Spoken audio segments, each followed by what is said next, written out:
Ya, ya comenzó a grabar.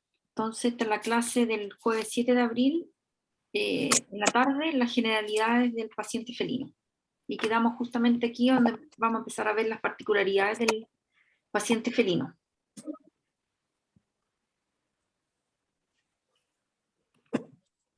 Ahí, ya. Tengo que cerrar esto también. Ahí.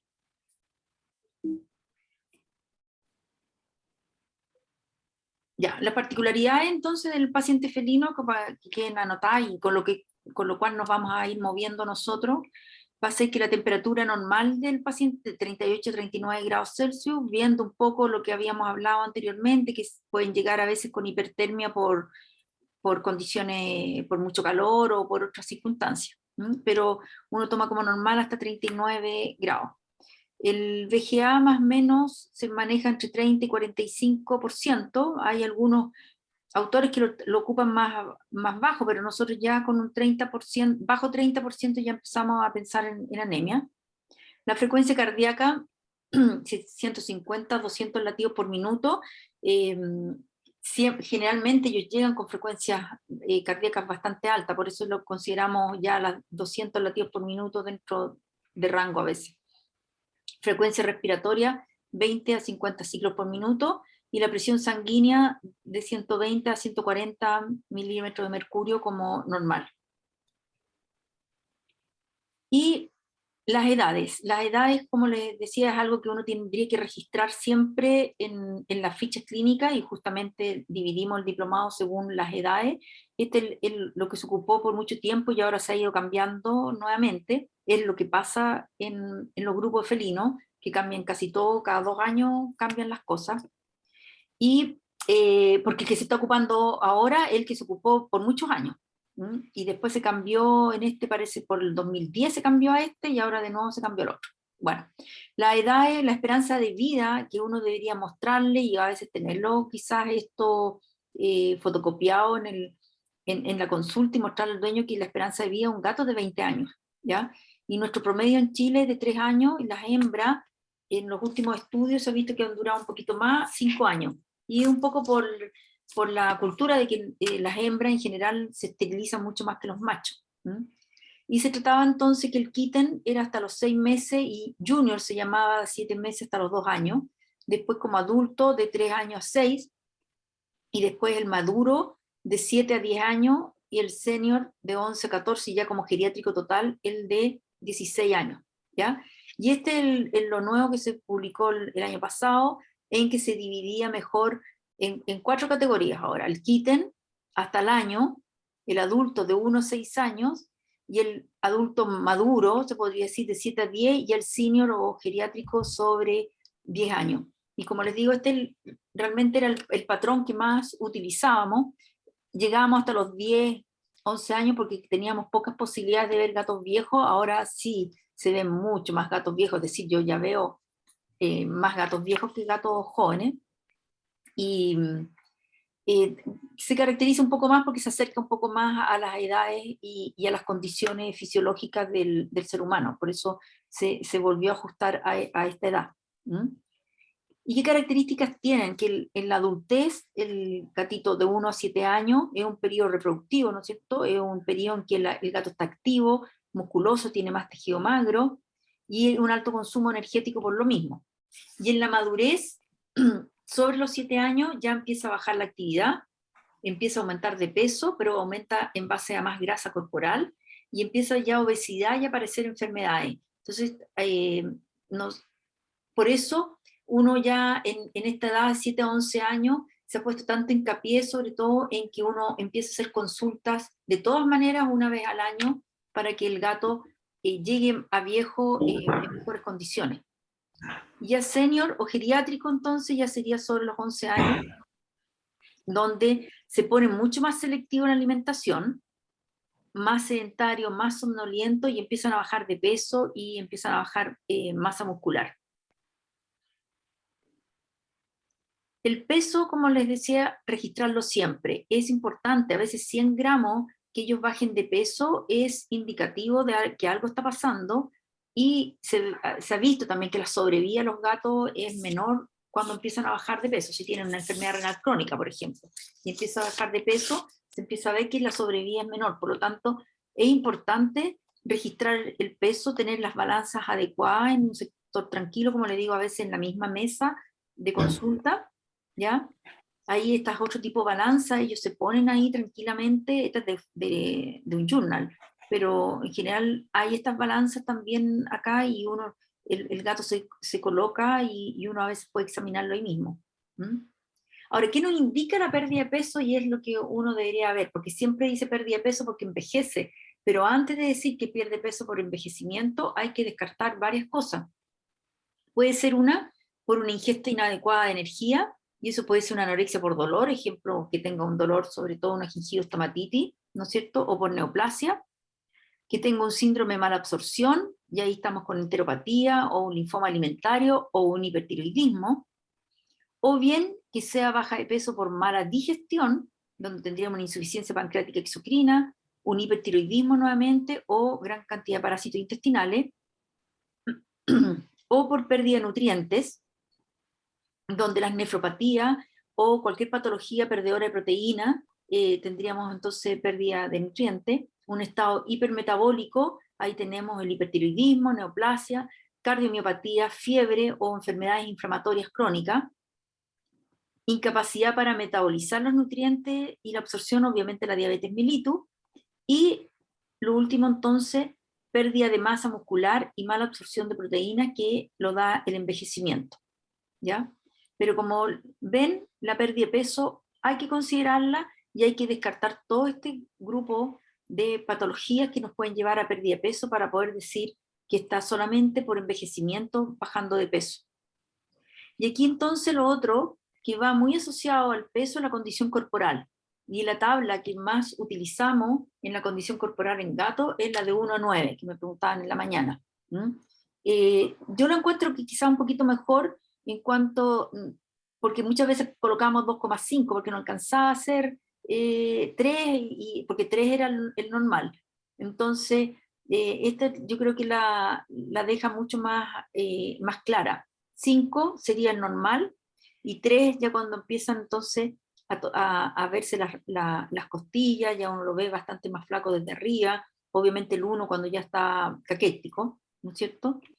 7 ya más gordito, y bueno, el 9 cuando ya está obeso. Pero más que eso, nosotros utilizamos mucho el índice de masa corporal felina.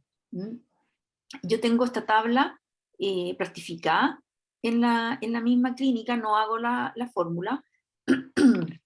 Esta tabla ustedes la pueden ver en el libro Nutrición de Royal Canin está, pero yo creo que la pueden sacar en internet, está en varias partes, ¿ya? Y plastificarla. Y aquí al dueño le queda muy clarito, porque ustedes lo que tienen que hacer es medir el largo de la tibia y medir la circunferencia a lo largo de la 9ª costilla, ¿ya? Y con eso lo colocan acá. Entonces, estos son los largos de la tibia. Nuestros gatos casi siempre están entre 14, 15, 16. No son mucho más grandes, ¿ya? Y de aquí entonces va la circunferencia de las costillas. Y entonces uno le hace y le muestra al dueño, mire, a veces están por acá. Su gato está con sobrepeso o ya obesidad, está ahí, y debiera estar acá. Entonces ya eso al dueño le da, lo ve gráficamente, entonces logra, a veces se preocupa y logra hacerlos bajar, porque yo creo que también les pasa lo mismo que los dueños, el gato gordito es más lindo y todo, y a veces los engordan dándoles más comida de lo debido.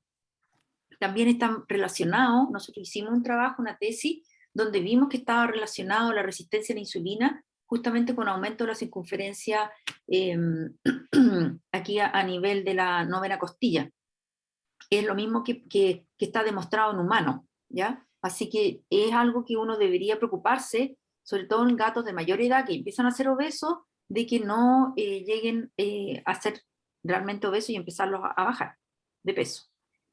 Lo otro también es el índice de masa muscular, donde uno debería verlo en distintos puntos a nivel de columna, en distintos puntos donde uno debería tocar entonces que hay músculo y no tocar la apófisis espinosa, ¿ya? si ya uno toca la apófisis espinosa en la columna, es decir que hay un desgaste muscular bastante grave. Y eso uno lo va viendo también en el gato a medida que va envejeciendo, va disminuyendo su masa muscular, su tejido magro, y es más fácil entonces tocarle la apófisis espinosa. ¿Mm? Eso en cuanto al peso. En cuanto a la presión arterial, ojalá también tomarla en lugar tranquilo, ¿ah? Evitar lo que es delantal blanco, pero ya no, ya yo creo que ese problema de delantal blanco ya no se utiliza mucho porque ya no utilizamos mucho delantal blanco, siempre estamos de colores o azules vestidos, así que yo creo que más que nada es el lugar, que sea un lugar tranquilo y que tomemos las presiones varias veces con Doppler o bien con los esfingomanómetros, que también hay algunos que están mucho más validados y que son mejores. El Doppler sí o sí cuando es un paciente en urgencia, la doctora les va a decir que de todas maneras el Doppler es más exacto, aparte que puede ver, medir un poco también flujo, así que es mejor. Y las presiones normales, 120 a 150, sospechoso, 160 a 180, y ya hipertenso sobre 190. ¿Ya? Aquí cuando está sospechoso es cuando tenemos que dejarlo a veces en la misma clínica y quizás hacer varias medidas. Ahora no tomamos una medida, sino que tomamos varias medidas. Los otros se lo pueden tomar en la cola. También está demostrado, sobre todo si tenemos controles de gato, ¿ah? Pueden ir tomándolo en la cola y con esto les va marcando en forma automática frecuencia cardíaca y las presiones. Lo que aquí ustedes ven que está para anotar, nosotros tomamos 5 mediciones, perdón, 5 mediciones, y las dos que salen en extremo, es decir, la más alta y la más baja, las eliminamos y promediamos las tres más cercanas en el fondo, ¿ya? Y de ahí tomamos la presión, pero siempre se toma 5 veces. Aquí sale Doppler oscilométrico, ¿cómo se llama? 5 medidas, eliminando las dos extremas. Y bueno, también, como les decía, si nos sale alta y vuelve a salir alta y queremos saber si realmente está hipertenso, podemos hacer un fondo de ojo y obviamente si ha tenido presión, los órganos blancos, es el ojo, uno de los órganos blancos, ¿no es cierto? Y ha tenido hemorragia, por lo tanto vamos a ver hemorragias retinales o bien, bueno, desprendimiento de retina, pero ahí ya va a llegar con sinología de ceguera. ¿Mm? Y la hipertensión acompaña otras patologías, eso siempre considerarlo, si diagnosticamos que está el gato hipertenso, tratar de buscar entonces cuál es la patología que lo llevó a la hipertensión. Y el examen clínico es igual que en el perro, ¿no es cierto?, de cabeza a cola, y empezar con la cabeza, lo típico, la mucosa oral, conjuntival, ojos, oídos, y abrir el hocico. Y el abrir el hocico, yo lo dejo siempre para el final también porque les molesta. Le pido que el dueño le firme las manitos y le abra el hocico. Realmente les molesta, y si viene por un motivo consulta que es justamente que no puede comer y que tiene esta gingivitis y el problema en el hocico, de todas maneras al final, porque si no, él ya se va a poner no tanto agresivo, sino que ya va a estar molesto, ya va a desconfiar un poco de mí, que le va a causar un dolor. Entonces yo prefiero dejarlo siempre para el final. Después en cuello, cabeza-cuello en el fondo, palpar los linfonodos mandibulares y la tiroides. ¿Ah? Palpar tiroides siempre en todo gato, acostumbrarse. Cuesta mucho la palpación de tiroides, ahora el hipertiroidismo, que lo vamos a ver. eh, Cada vez uno palpa tiroides más chicas, porque antes uno palpaba tiroides y quería palpar unas tiroides enormes, entonces buscar las tiroides chiquititas que están recién comenzando quizás, o que están un poquito más hiperplasiadas, cuesta, y eso es práctica.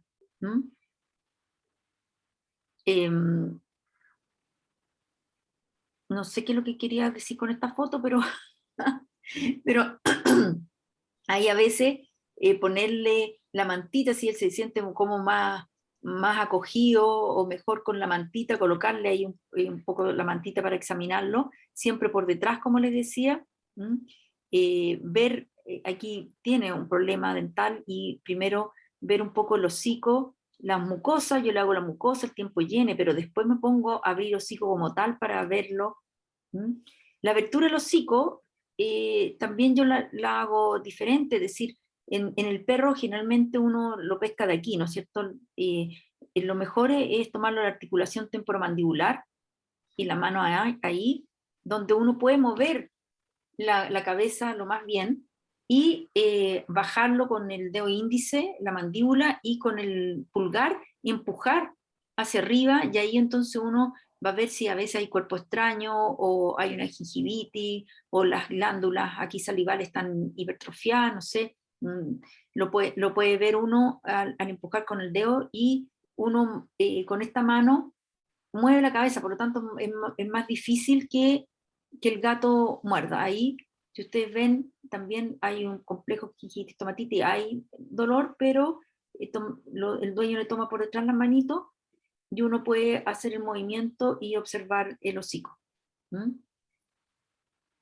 Ahí se ve que está con úlcera y que hay dolor, por lo tanto a él le va a molestar. Muchas veces, bueno, eso ya es materia respiratoria, a veces vienen con moco y uno tiene que abrir el hocico y justamente en el hocico está el problema. ¿Mm?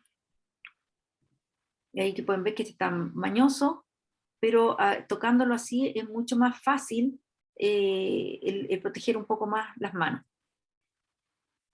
Y bueno, aquí obviamente aquí hay dientes deciduos, ¿no es cierto? Apenas han salido los dientes, y esto también uno lo tiene que ver parte del examen clínico que uno hace, es justamente un gato pequeño con hipotiroidismo, ¿ya?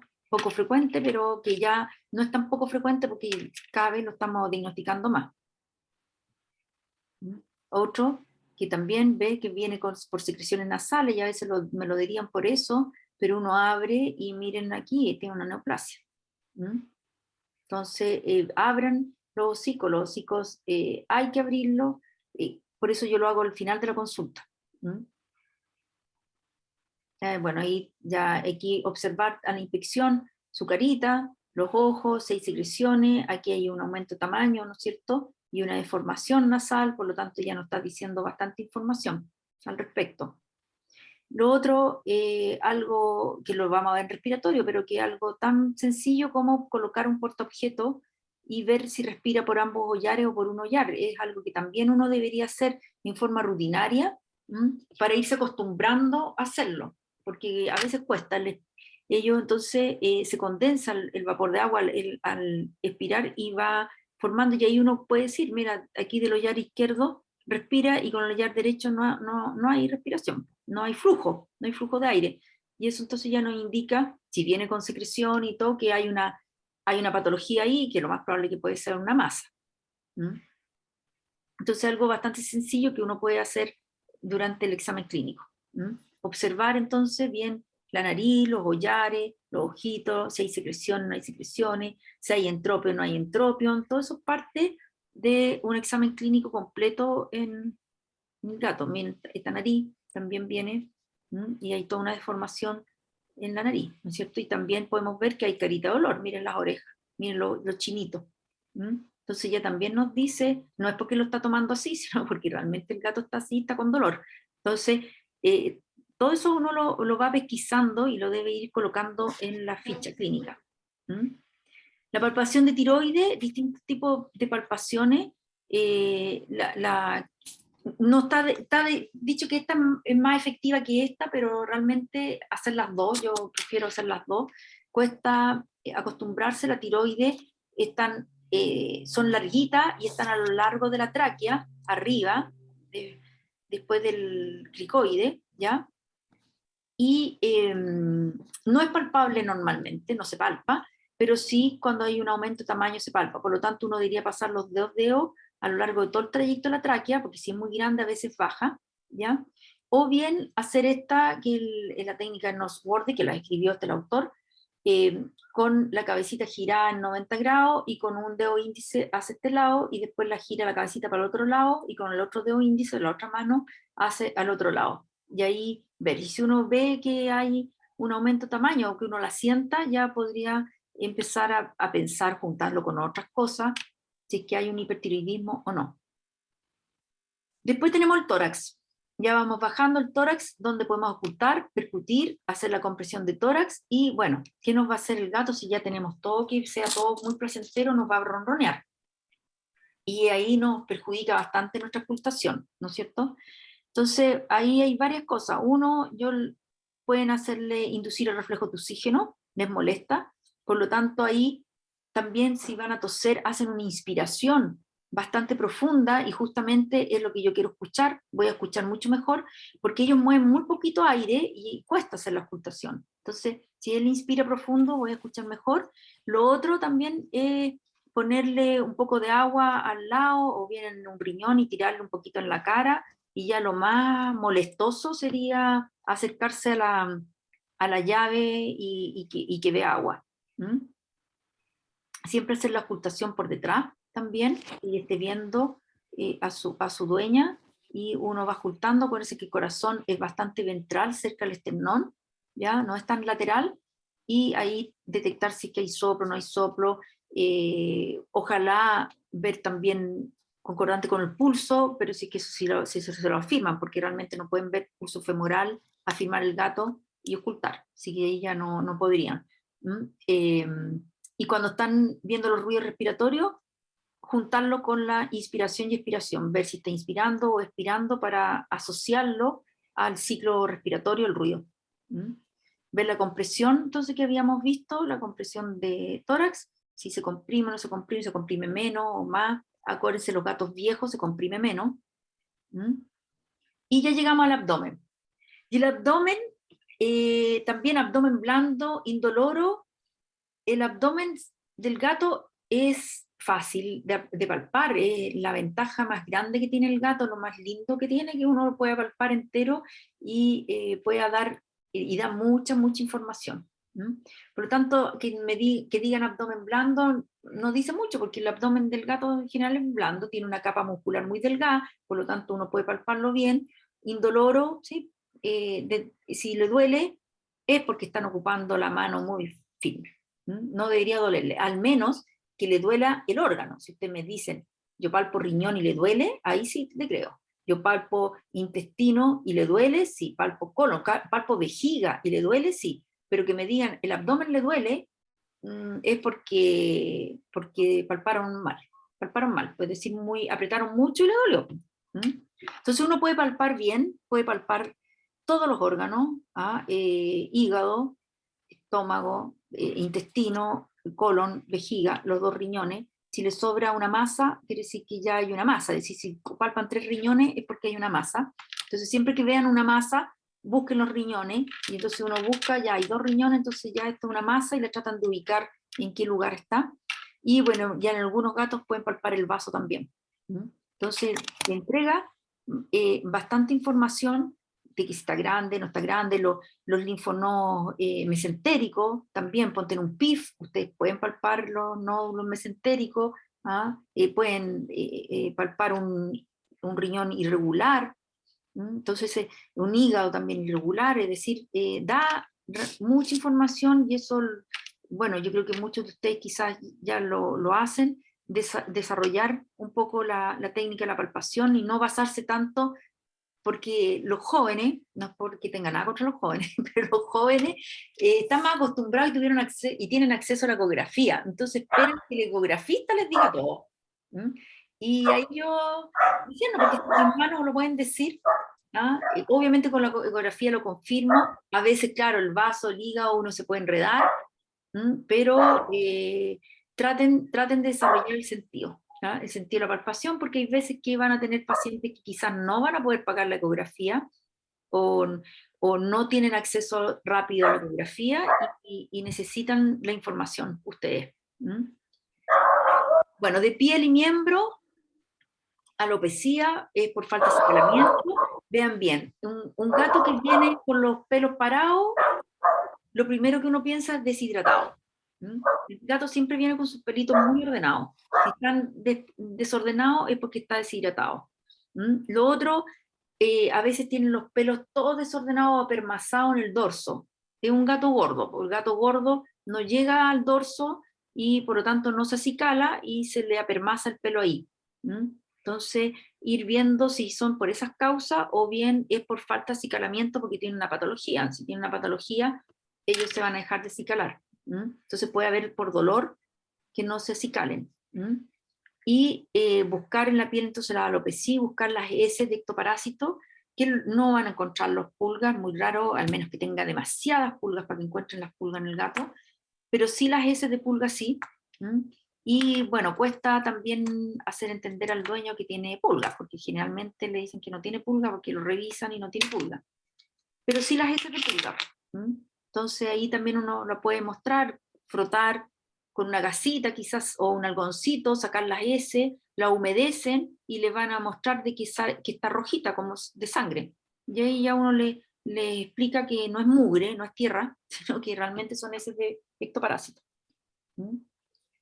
Esto, un gato sí, esto lo pueden palpar. Yo creo que quizás muchos de ustedes ya lo han palpado, ¿no es cierto? Aquí podemos palpar esta vejiga y podemos palpar este colon con todas las heces. Hígado está mucho más metido hacia adentro, pero igual uno podría palpar por lo menos la lengüeta aquí. Y intestino.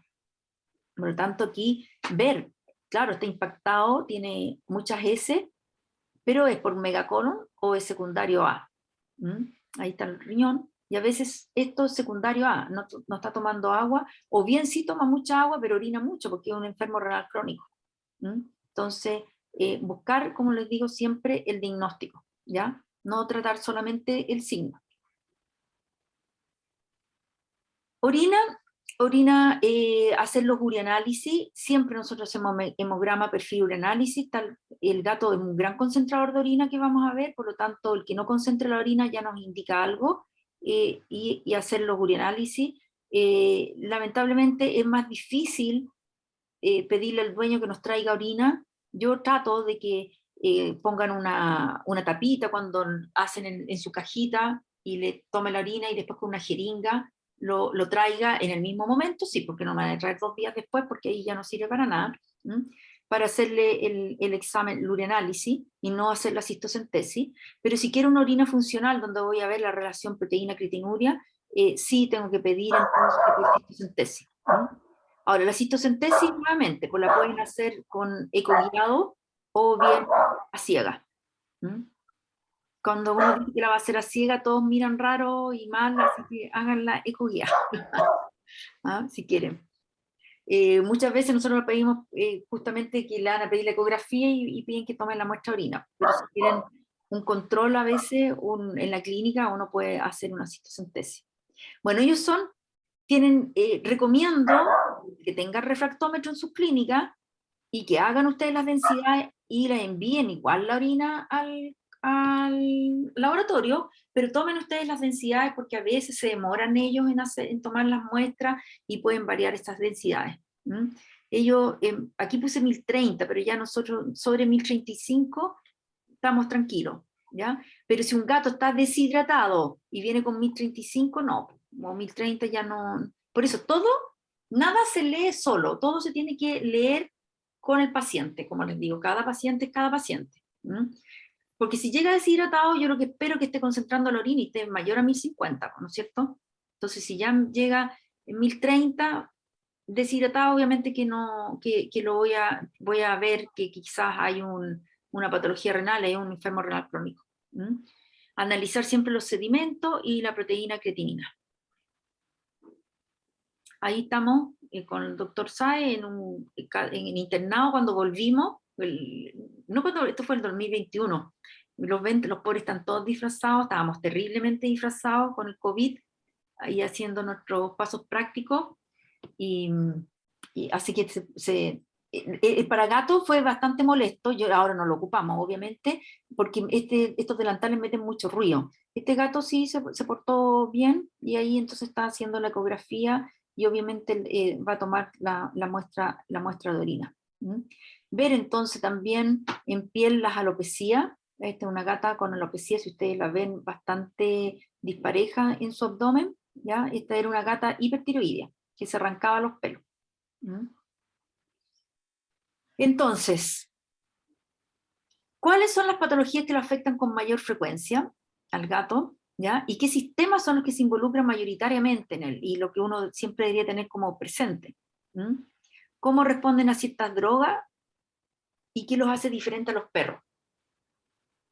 Eso lo vamos a tratar de desarrollar, pero no es que yo pase toda la materia ahora, sino que en el fondo esta es una introducción a lo que se va a ver en forma detallada y con cada profesor en cada área, ¿ya?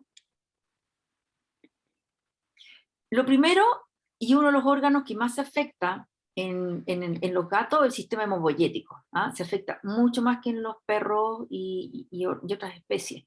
Por lo tanto, bueno, yo creo que lo saben, siempre han visto, yo creo que gatos con anemia y están ahí con problemas por su anemia.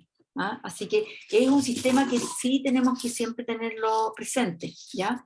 Y tener en consideración que la vida media de los glóbulos rojos es baja, 66 a 72 días comparado con la del perro y el humano, que produce una linfocitosis por estrés, y esto complica un poco, ¿ah? Complica un poco porque a veces uno no sabe si la linfocitosis porque está con una leucemia linfocítica o porque está con una linfocitosis por estrés. Es una de las especies que hace linfocitosis por estrés. Parece que el caballo es otra especie que también hace linfocitosis por estrés.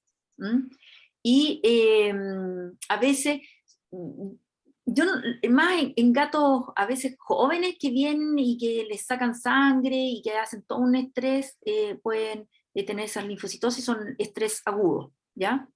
La hemoglobina se oxida fácilmente, por eso hay muchas cosas que lo oxidan la hemoglobina, por lo tanto es normal encontrar cuerpos de Heinz y se considera normal un 5 a 10% en un froti. Si tienen cuerpo de Heinz lo considera normal, si ya tiene más ya podríamos empezar a pensar de que hay un antioxidante.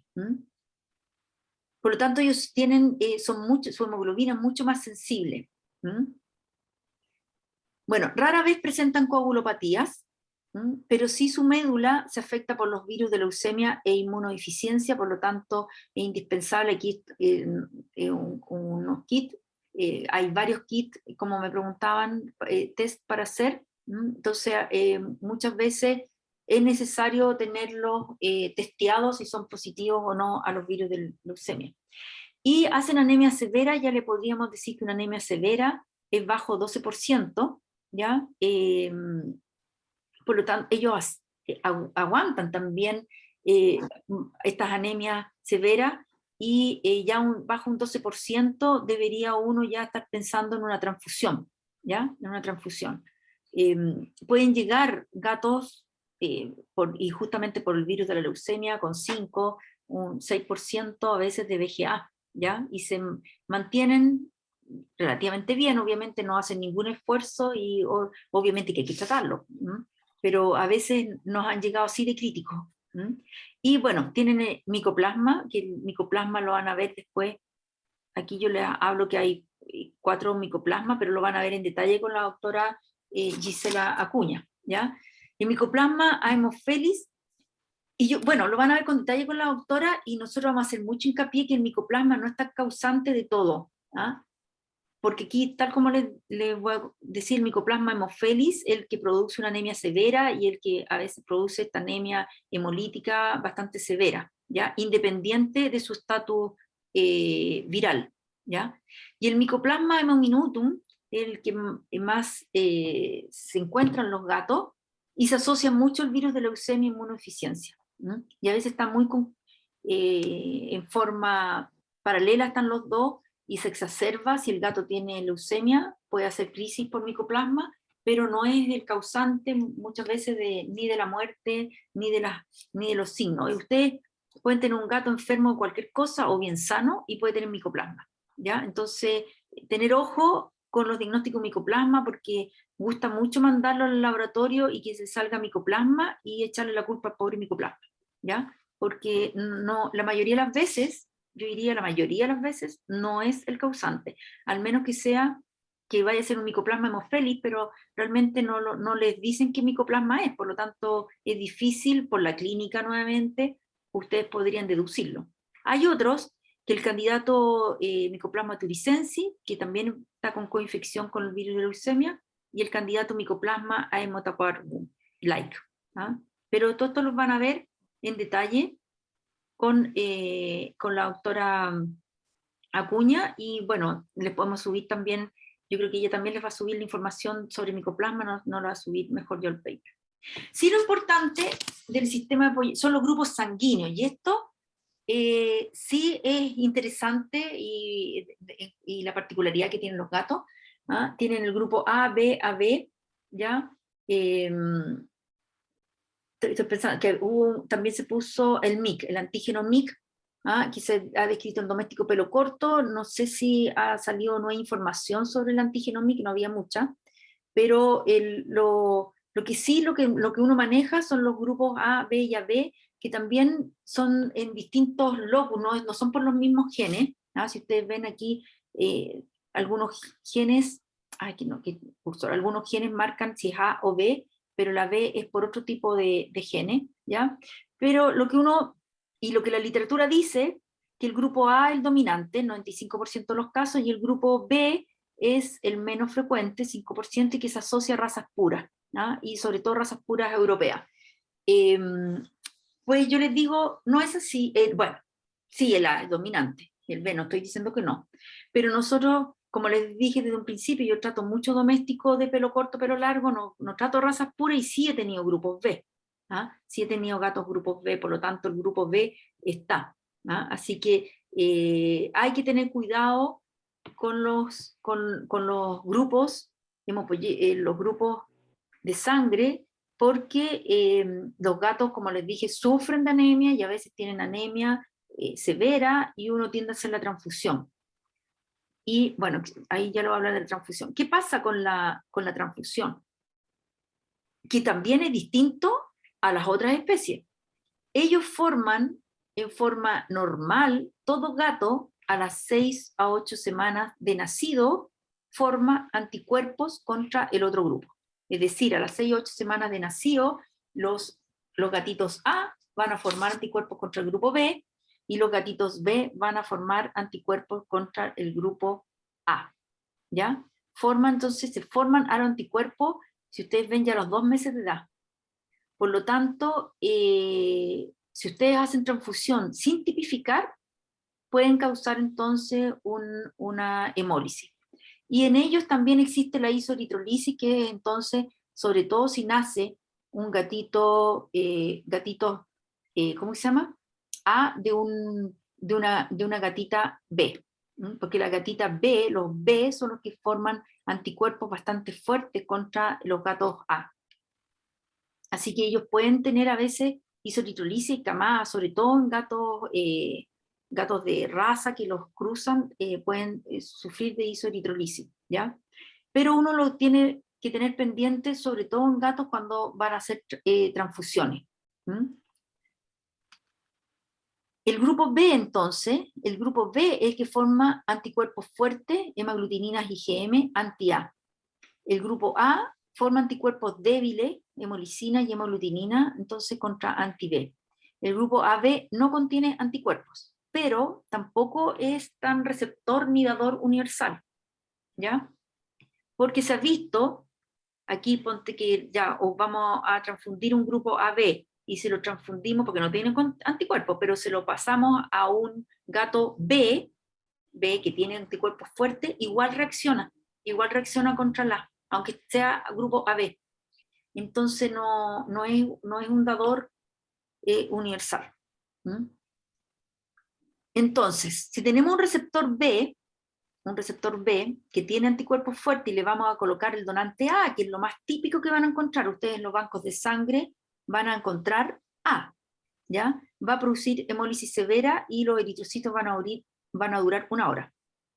Ahora, si el receptor es A y le vamos a pasar un donante B, va a tener una hemólisis extravascular leve, y los eritrocitos, la vía media va a ser de 2 días.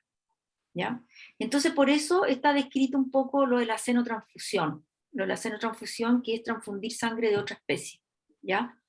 Y yo creo que ustedes han visto, no sé, por noticias, que de repente un perro salvó a un gato y todo, porque le hicieron transfusión.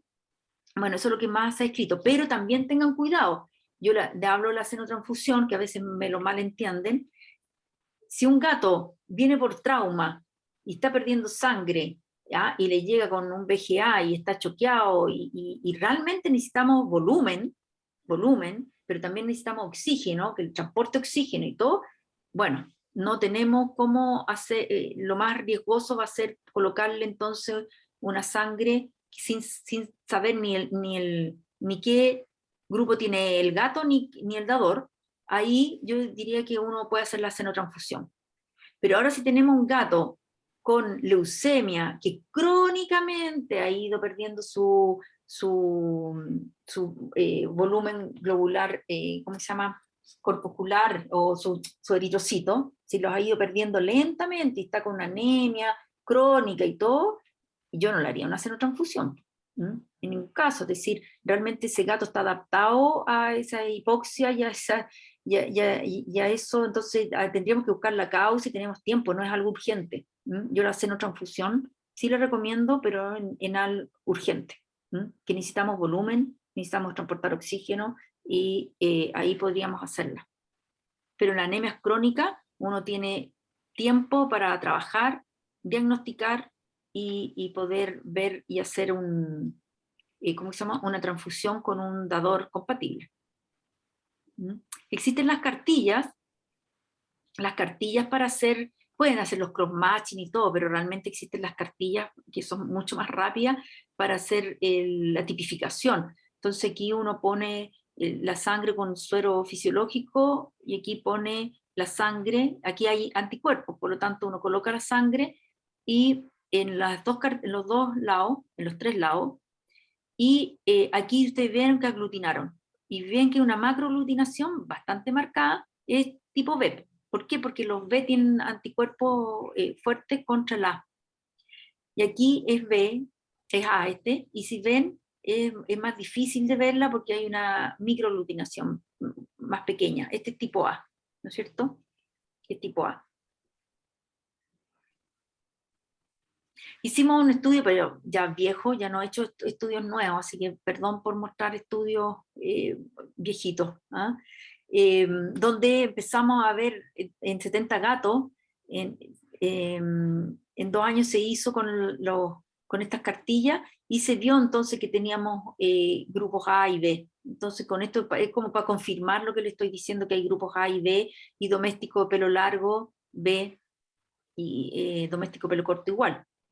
Por lo tanto, los persa y los siamés fueron los dos A de este grupo que se testeó. Entonces, tener en consideración de que sí hay que testear los gatos antes de hacer una transfusión.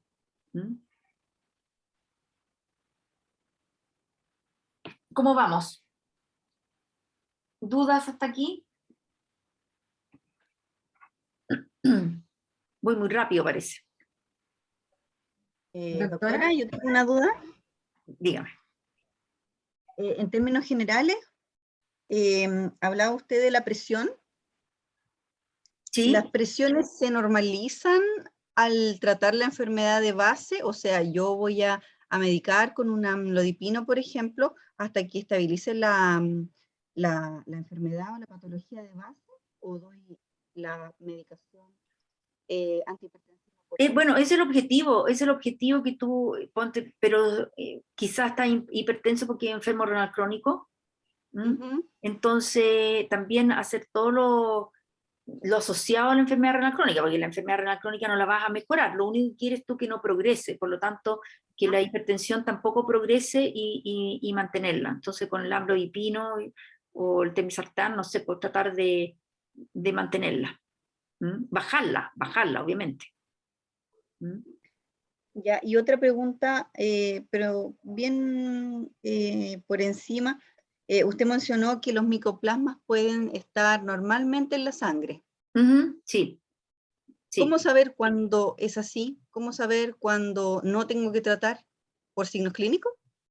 Sí, un poco la clínica. Es decir, el micoplasma tienen casi todos los gatos, tienen micoplasma, el Haemominutum, ¿ya? Y claro, tienes que un poco asociarlo a los signos clínicos. Puede que a veces, ponte, en gatos que sean leucémicos, se exacerba este micoplasma, entonces lo van a ver te ponen por cruces o qué sé yo, que hay mayor cantidad, y puede que esté causando justamente en ese gato la anemia que sea más por el micoplasma. ¿Mm? Pero la base es que es leucémico, ¿me entiendes? Entonces, o el gato, no sé, pues, tuvo un trauma y se estresó y se exacerbó ahí el micoplasma y pues ahí lo tienes que tratar. Pero si tú haces un frotis sanguíneo y quieres ver qué es lo que tienen y te sale micoplasma, no, yo no lo trataría. ¿Mm? Si no hay signología clínica asociada, no está causando anemia. Casi siempre los gatos que tienen micoplasma también tienen sus VGA bien relativos, bien en 30, 31, están relativamente bajos. ¿Mm? Pero nunca lo vas a dejar sin micoplasma. Entonces, no, a veces tratarlo no vale la pena. Si es que él está sano y no tiene nada, no sacan nada. Claro, pero por ejemplo, un gato que tuviera anemia severa, al borde de la transfusión, con problemas para respirar. Ya, sí, pero que sea por el micoplasma haemophili y que tenga una ictericia también marcada. Ahí ya te está diciendo que ya hay una hemólisis y que es patológico el micoplasma. Claro, pero resulta que si yo lo he tratado, por decir, con 20 días, y volvemos a tomar el hemograma y sigue siendo micoplasma. Esa anemia la causa, si tú lo trataste, ya, está con micoplasma, lo trataste y sigue con anemia, la causa no es micoplasma, po. Claro. No es micoplasma, quizás es leucémico. ¿Mm? O quizás es renal crónico, po. Y si no fuera ni Puede que sea renal crónico, entonces por eso esté con esa anemia. ¿Mm? Que ya esté, no sé, pasotémico, que ya ahí tendrías que usar la eritropoyetina, otra cosa. ¿Mm? Entonces por eso te digo, es muy fácil echarle la culpa a micoplasma y yo diría que es el mayor error, porque no son los micoplasmas los causantes de todo. ¿Mm? Entonces, y si lo trataste y sigue con anemia, ahí te está diciendo que no es el micoplasma. Claro, resulta que el gato no tiene No, no te escucho bien. ¿Qué pasó con el gato? ahí sí, Sí, ahí sí. que tampoco es renal y tampoco tiene leucemia. Ya. Y tiene anemia. Entonces, y tiene una anemia horrible Ya. y su dueña no quiere hacerle transfusión, entonces ¿Y cómo está intestino? la ecografía no mostraba nada. Y tórax ya, hipertrófica.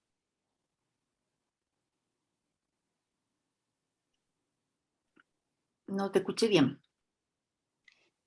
Hoy está fallando mi micrófono. Tiene cardiomiopatía. Cardiomiopatía hipertrófica. Sí, Mm. pero nada más. Pero ahí no explicaría por qué la anemia. No, yo creo que si tiene una anemia tan severa, tiene que haber quizá una inflamación crónica en alguna parte, o bien está perdiendo o no absorbiendo fierro, no sé, una anemia en un monormo. Sí, Entonces puede ser más por inflamación crónica. Entonces hay que buscar qué otra cosa está causando una anemia tan severa. ya. ¿Mm? Porque ser que solamente por micoplasma, al menos como te digo, cuando hacen crisis, ¿Mm? Y si ya lo trataste y sigue igual, hay que buscarla.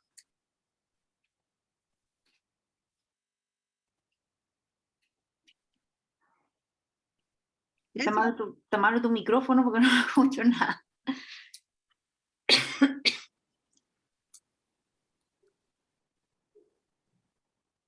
No sé si hay más dudas. Doctora, Dígame. en cuanto a la tipificación, ¿qué pasa con los grupos AB? ¿Hay preferencia de transfusión? ¿Qué sería mejor en ellos al transfundirlos? Igual el mismo tipo de sangre, AB. Y en Ah, ya. en la cartilla se te marcan los dos. Mm. se marcan los dos y ahí uno puede decir que es AB. No, Ya. lo ideal es buscar AB. Y eso es lo difícil. ¿Mm?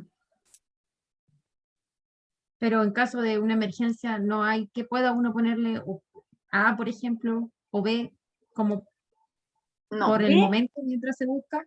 no, porque hacer el B no, porque si le pones B le estás poniendo anticuerpo contra A. ¿Mm? El A le estás poniendo anticuerpo contra B que son más suaves, así que puede que ahí sea una hemólisis quizás un poco más, más benigna, podríamos decir, no tan severa. ¿Mm?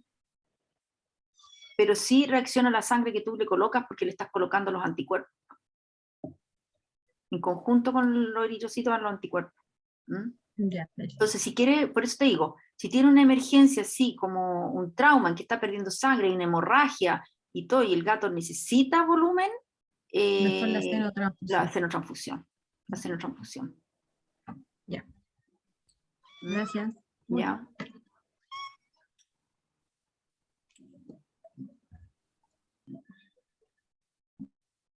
¿Más dudas? Ya, seguimos. ¿Qué podemos decir del sistema renal? ¿Mm? Que son grandes concentradores de orina. Pensar que el gato original es del desierto, es africano, ¿no es cierto? Por lo tanto, él está acostumbrado a ser malo para tomar agua y sí para concentrar su orina, ¿ya? Sí para concentrar su orina.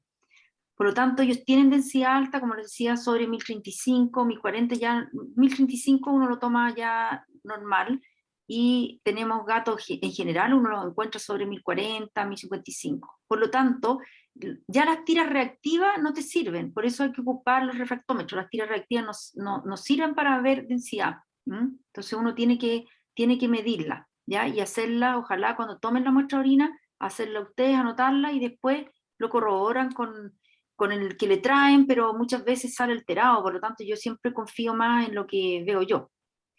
Glucosuria, el gato por estrés, como dijimos que es una especie estresable por estrés y eleva su glicemia, ¿ya? Y tiene forma normal, puede eliminar glucosa, cuando ya pasa el límite, ¿no es cierto? Puede eliminar glucosa por orina, ¿ya? Y tiene entonces glucosuria. Por lo tanto, la glucosuria en un gato, ustedes no deberían considerarla como signo de diabetes y orientarse para diabetes, porque es normal en ellos en que uno encuentre a veces glucosuria. Pero sí, la bilirrubinuria es patológico. Es decir, si encontramos bilirrubina en la orina, ya eso nos está indicando entonces que hay un aumento de bilirrubina a nivel sanguíneo y que lo más probable, obviamente, que haya quizás una patología en hígado. Por lo tanto, pueden empezar a buscar ahí. Esto es todo al contrario de los perros. Todo al contrario de los perros. En el perro es normal encontrar trazas de bilirrubina y es patológico encontrar glucosuria. En el gato entonces es así, glucosuria normal, bilirrubinuria patológico. Y tienen cristaluria leve, y triple fosfato de amonio, la famosa estrubita, ellos en forma normal, entonces también depende obviamente de los alimentos que van a formar más o menos, pero en general ellos tienen una cristaluria. Por lo tanto, también hay que interpretarlo, todo hay que interpretarlo con los signos clínicos. Puede que tenga la cristaluria y justamente si está con disuria sea por otro problema, pero no por la estrubita. Y glóbulos de grasa es algo que uno ve sobre todo en gatos, a veces en gatos enteros, en gatos gorditos, pero más que nada en gatos enteros a veces uno ve los glóbulos de grasa, toda la asa de Henle, todo eso como que se llena de grasa y elimina entonces a veces grasa por orina. ¿Cuáles serían las patologías entonces del sistema renal más frecuentes? Lo primero es la enfermedad renal crónica, que yo creo que todos ustedes la enfrentan a diario. En gatos sobre ya 7 años, podríamos empezar a pensar, ya que puede tener algunos signos de enfermedad renal crónica, entonces hay que empezar a veces a tipificarlo para ver en qué estadio está, y lo que vamos a esperar con esto es que no progrese, ¿no es cierto? Esta enfermedad entonces la vamos a abordar en el módulo de gatos viejos y lo aborda la doctora Marisol Valdés.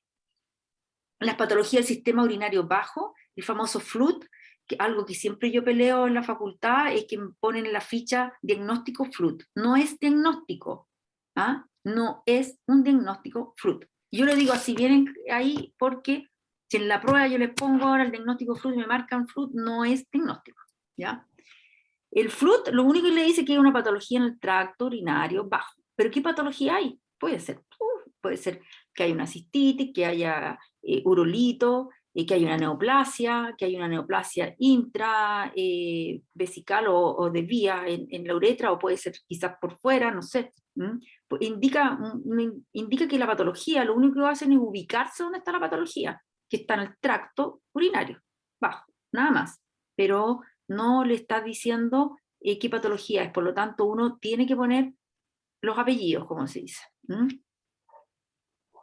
Infecciones urinarias, también las infecciones urinarias sepan interpretarlas nuevamente. Aquí van a sacar unos exámenes, hicieron un control sano, entonces le tomamos mamograma, perfil, urinálisis, porque dijo la doctora Muñoz que hay que tomarle todo, entonces lo tomamos y justo salió Escherichia coli, 10 unidades formadoras de colonia, o ni siquiera, porque no lo mandaron a cultivo, ¿no es cierto? Sino que le salieron bacterias, 2 cruces, entonces lo mandan a cultivo y le sale Escherichia coli,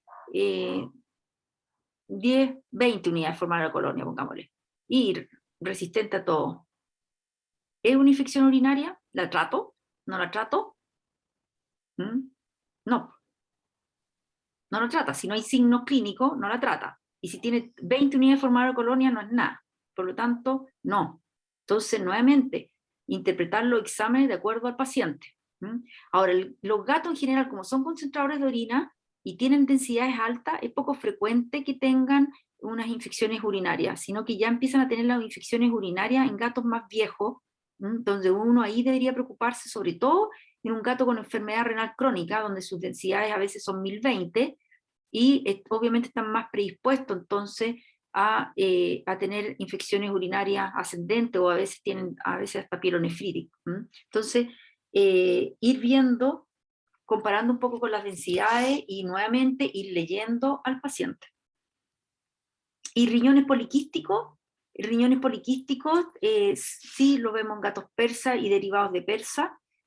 También, cuidado, que ecográficamente el ecografista tenga experiencia en ver riñones poliquísticos. Ese mismo gatito que mostré que el doctor Sáenz está haciendo la ecografía, tiene como, no sé si 4 años, una cosa así, y está diagnosticado con riñones poliquísticos, y el doctor Sáenz hizo la ecografía y no tiene riñones poliquísticos. Entonces, también se le dio todo un diagnóstico a la dueña, y que lo está testeando todos los meses por sus riñones poliquísticos, todos los años, y al final no tiene riñones poliquísticos. Entonces, pues no tiene ninguna signología renal, aparte. Entonces, ver bien, también hay estudios, se mandan afuera, no sé si se está diagnosticando acá, pero se puede mandar también a hacer PCR afuera y poder diagnosticar si tienen riñones poliquísticos o no. Bueno, las patologías del sistema urinario bajo son por urolitiasis, tapones, cistitis idiopática, así que hay harta patologías las cuales las van a ver con el doctor Jorge Castro.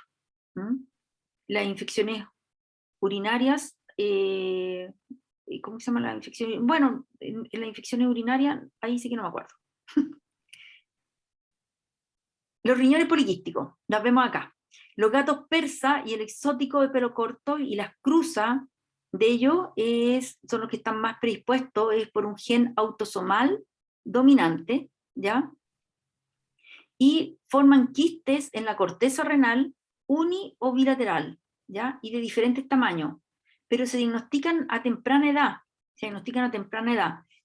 ya a los 10 meses de edad, si ya no formó sobre los 10 meses de edad, pongámosle el año, si ya sobre el año ustedes lo testean ecográficamente y ya no formó quistes, ya no va a formar.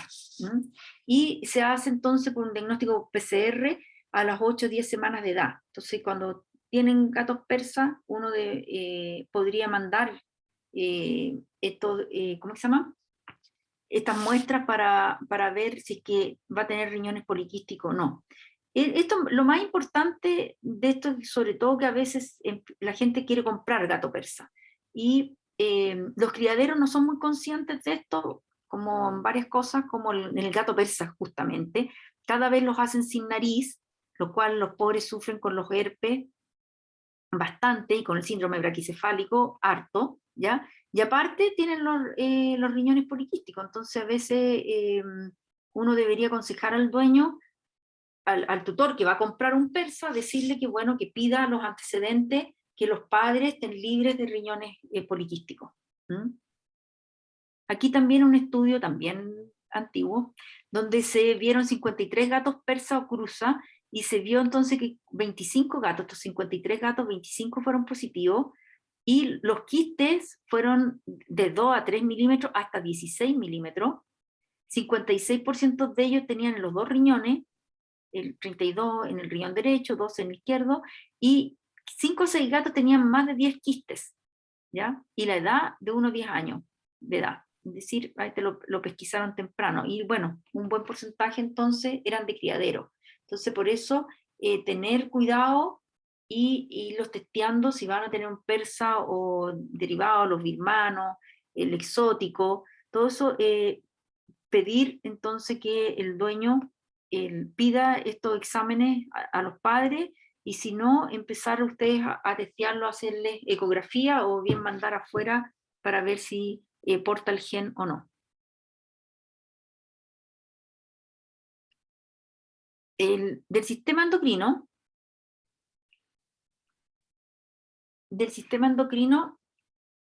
también hablamos otra vez con un doctor argentino que se dedica justamente a endocrino, y decía que no diagnosticaban mucho las patologías, y bueno, lo mismo que pasó acá en Chile, uno que lleva más años aquí, ya sabe, venían los americanos y nos daban cursos y charlas y hablaban del famoso hipertiroidismo, y nosotros decíamos, ¿de dónde? Nosotros no tenemos. Pero realmente quizás a veces falta que uno lo pesquise, falta, tal como les digo, el examen clínico, hacerlo quizás con mayor prolijidad. También teníamos los problemas, obviamente, que no teníamos cómo medir la T4 y todas las cosas, pero si uno empieza a buscar las enfermedades, empieza a verlas. Y lo otro, que tampoco lo veíamos mucho, era porque veíamos gatos jóvenes. Pues yo creo que quizás hay algunos que tienen más años aquí también trabajando como médico veterinario. Su casuística era más de perro, poco de gato, y si le llegaban gatos jóvenes. Y los gatos se nos morían de leucemia, porque no estaba la vacuna, y vivían hacinados, vivían afuera, y se nos morían de leucemia casi todos. Y bueno, con todos estos controles, que yo encuentro que lo hemos hecho bien, dentro de todo, hemos ido, ya llegaron las vacunas, ya tenemos por lo menos 3 marcas de vacuna, podemos buscar 3 o 2 marcas de vacuna, y ya estamos educando a los dueños ya están teniendo sus gatos dentro de la casa, por lo tanto ya tenemos gatos viejos, y es lo que me toca ahora a mí, es decir, justamente ayer atendí un gato de una estudiante, y su gata tiene 16 años, y la otra 18, es decir, ella debe tener 22, 23, es decir, un gato que la acompañaba toda la vida. Es una presión para mí, ni les cuento la presión, porque uno la tiene de estudiante, y le ponen su gato viejo que ha estado con ella toda la vida, o yo me siento súper presionada en que realmente tengo que tratar de tener la mejor calidad de vida y que siga teniendo su gato. Entonces, estamos viendo gatos viejos. Yo antes, como les decía, yo no veía gatos viejos, y ahora sí. Y el hipertiroidismo es una patología que la vemos con mucha frecuencia. Sí, yo creo que casi todas las semanas siempre tenemos un hipertiroidismo, ¿ya? Entonces, es porque hemos mejorado nuestros exámenes clínicos, pero también hemos mejorado las técnicas diagnósticas. La diabetes mellitus también se diagnostica, yo no la he diagnosticado mucho, pero sí tenemos 1 o 2 por ahí de repente que llegan, y el hiperadenocorticismo, que es lo menos frecuente y lo que menos se describe en gatos, también están apareciendo. De hecho, ayer también tuvimos unos sospechosos, así que si lo logramos comprobar y tenerlo, después se los presentamos ahí como caso clínico, porque se veía muy típico, pero bueno, tenemos que hacer los exámenes para verlo. Entonces, yo creo que ya uno, justamente haciendo la lista de problemas, viendo los signos, uno empieza a ver, oh, estos signos se van más para acá, y quizás para estas patologías que uno no maneja bien. Así que estar alerta, porque si tienen más gatos viejos, están apareciendo, entonces estamos diagnosticando enfermedades que antes se decían que no se veían. Toda esta parte del sistema endocrino, entonces lo van a ver con la doctora Macarena Peña, que ella cuando hizo la especialidad, le gustó sistema endocrino y se ha especializado y estudiado y ha ido a cursos y a pasantías afuera para perfeccionarse en esto. Y ella sí, ya el año pasado había visto 2 o 3 hiperadenocorticismo en gatos. Así que los tiene documentados y todo. Bueno, nuevamente la palpación, empiecen a palpar, porque cuesta palpar tiroides. Aquí, este fue mi primer hipertiroidismo de muchos años atrás, pero miren la tiroides, pues obviamente que eso no cuesta palparlo, es súper grande. Pero lo que palpamos ahora son muy chiquititas, muy chiquititas y cuesta palparlo, pero en conjunto con los signos clínicos te ayudan, pues, obviamente, si tenemos un gato histérico o que come mucho, que es flaco, que tiene soplo, obviamente que nos ayuda el palparlo y verla. Entonces se ha publicado, y esto también lo van a ver en este manejo del hipertiroidismo, las clasificaciones de hipertiroidismo, porque hay algunos que tienen signos clínicos y la T4 normal, otros que obviamente no tienen quizás muchos signos clínicos, no se palpa la tiroides y tienen la T4 alta. Entonces se clasificó en 6 categorías y según eso se protocolizó qué es lo que uno debería hacer según esas categorías, ¿ya? Y eso lo van a ver ahí entonces en detalle para irlo manejando, pero sí desde ya tienen que saber que un enfermo renal crónico, cualquier patología baja la T4, por lo tanto a veces tenemos hipertiroidismo enmascarado porque tienen la T4 normal, pero tiene una enfermedad de base mucho más severa que ha llevado esa T4 a bajarla. Entonces a veces uno no lo diagnostica por la otra patología. Entonces es complejo, como todo, pero esta guía les ayuda bastante. No sé si hay dudas.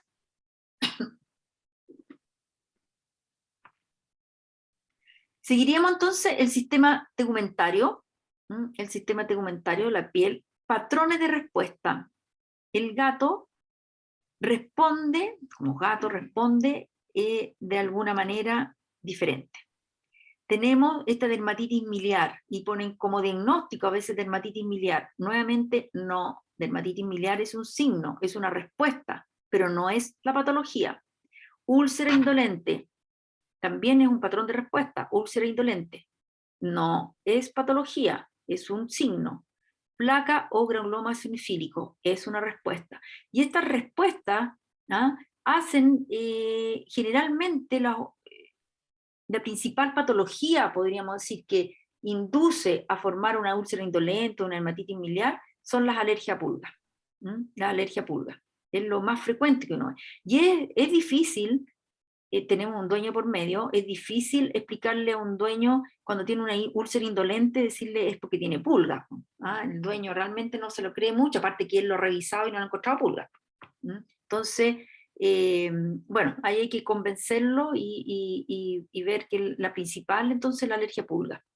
Lo otro es el prurito de cabeza y cuello, que lo van a ver bastante con la doctora Antisevich, ¿ya? Que también es un patrón de respuesta y que tiene este prurito de cabeza y cuello por otras patologías que pueden ser alergia alimentaria o atopia, y cada vez está más frecuente. Lo primero también que veíamos antiguamente era lo más frecuente, la alergia a pulga, porque el gato andaba afuera, entonces estaba lleno de pulga, y veíamos esto, pero ahora que ya el gato está más adentro, que está a veces en departamento, con alimentos también más procesados, a veces entonces tienen mayor cantidad de el signo de prurito, cabeza y cuello.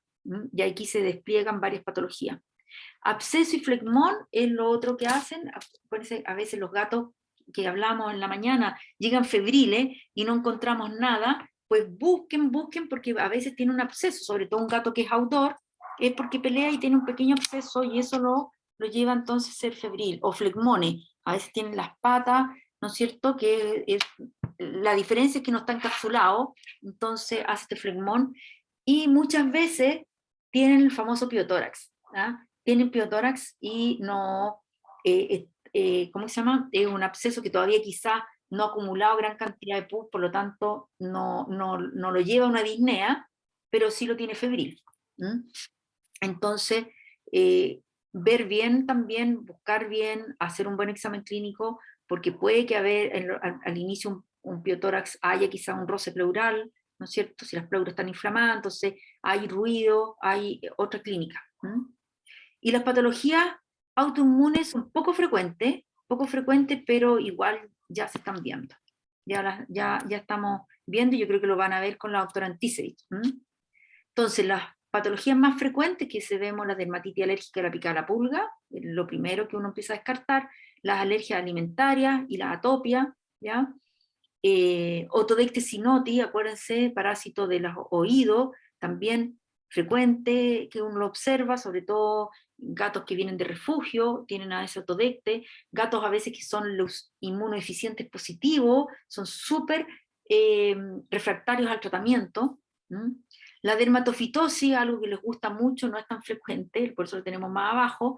La dermatofitosis, que siempre piensan que tiene dermatofitosis, no, a veces solamente esta patología por una alergia alimentaria, más que por dermatofitos. Hemos visto, pero así como le digo, hemos visto, es decir, no sé, pues, serán 2 al año, yo creo, pregúntenle a la doctora Anticipe, son súper pocos los que uno ve.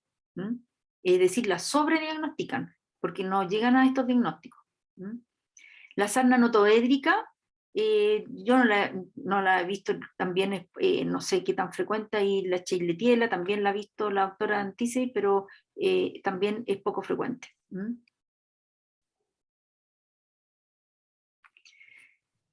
Del sistema cardíaco, podemos hablar que son poco frecuentes los defectos congénitos, a veces hay uno que otro, pero realmente en gatos muy poco frecuente, ¿ya? Las cardiopatías también, pero sí las cardiomiopatías, donde está afectado el miocardio, ese sí que son frecuentes y eso sí que lo observamos, ¿no es cierto? La dilatada por insuficiencia taurina ya está casi controlada, con casi todos los alimentos tienen taurina y los suplementos, por lo tanto es difícil verla, aunque hace no 2 años, porque hace 2 años estuve encerrada, así que el 2019, yo creo que 2018 por ahí, yo creo que tuvimos una dilatada que no nos podíamos explicar por qué, y tuvimos una cardiomiopatía dilatada y respondió muy bien con taurina. ¿Ya?